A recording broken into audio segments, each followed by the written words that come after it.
সংসদে বলছেন হিন্দুরা তাদের মূর্তি প্রয়োজনে 300 ফিট বাড়াবে। ওই পাগলা বলছে, সংসদের পাগলাটা, বাংলাদেশ 14 পুরুষ আগে হিন্দু বৌদ্ধ দূরী ছিল, আমরা এসেছি কয়দিন ধরে।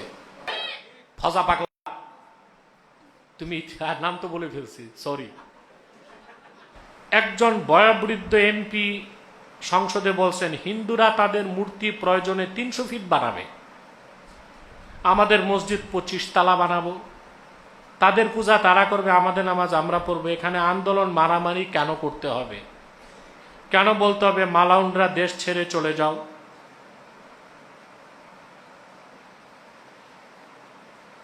এই লোকটাকে আপনারা চিনেন, তাকে পাগলা নামেই চিনে বাংলাদেশের মানুষ। এই পাগলাটা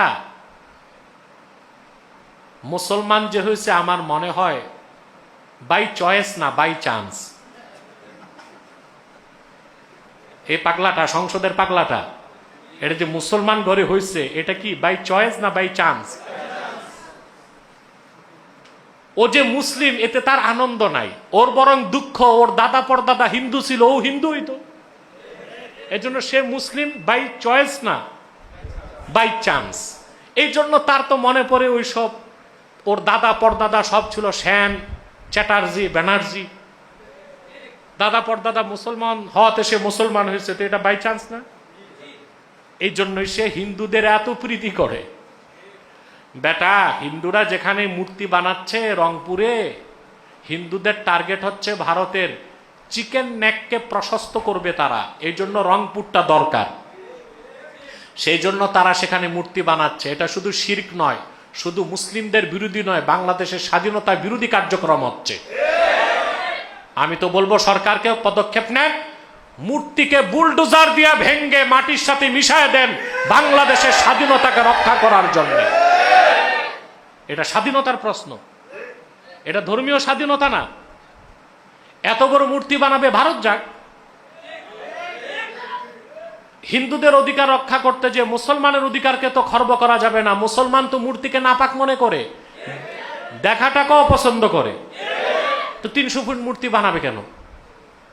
আর তোমার যদি বাংলাদেশ ভালো না লাগে পাগলা, তুমি হয় পাবনা যাও নয় দিল্লি যাও।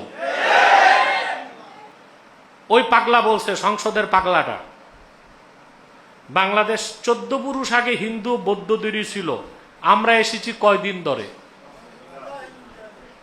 এই পাগলা কিচ্ছু জানে না, না ইতিহাস পড়ছে, অতি ইতিহাস বুঝে না, ও চিনে পাতিহাস, ও চিনে পাতিহাস। ইতিহাস পড়ে নাই তো, ইতিহাস চিনে। ওরে বলবেন ইতিহাস জানো, বলবে পাতিহাস খাইছি। আরে হিন্দুরা কয় হাজার বছর আগে আসছে উপমহাদেশে।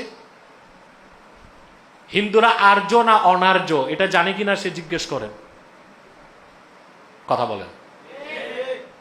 আর্যদের আগে অনার্যরা ছিল না? তো এই ভূখণ্ড হিন্দুদের না বৌদ্ধদের না, অনার্যদের, কথা বলেন। হিন্দু কারা? সিন্ধু নদী পার হয়ে যারা এপারে আসছে এরা হিন্দু। তো হিন্দুরা সিন্ধু নদী পার হয়ে আসার আগে এখানে কি আদিবাসী ছিল না? হ্যাঁ, ছিল কি না? তাহলে এটা তো হিন্দুদেরও না বৌদ্ধদেরও না। যদি অনার্যদের থেকে আর্য হিন্দুরা ভূখণ্ডের মালিকানা পায়, পরবর্তীতে তো হিন্দুদের অত্যাচার নিপীড়ন থেকে উপমহাদেশকে মুক্ত করতে মোহাম্মদ বিন কাসিম রহমতুল্লাহ ইসলামের ঝান্ডা নিয়ে বর্তমান দেবুল বন্দর, যার নাম করাচি, সেখান থেকে সোমনাথ হয়ে ভারতে প্রবেশ করছেন।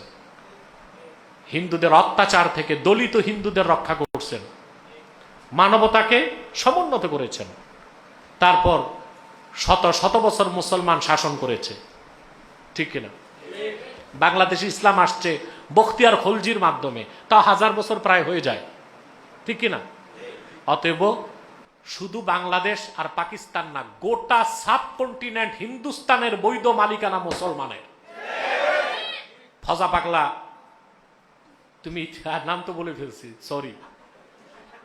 তুমি ইতিহাস ভালো করে পড়ো, আর এই হিন্দু প্রীতি বাদ দাও, নতুবা জনগণ একবার খেপে গেলে গণধোলাই থেকে বাঁচতে পারবা না।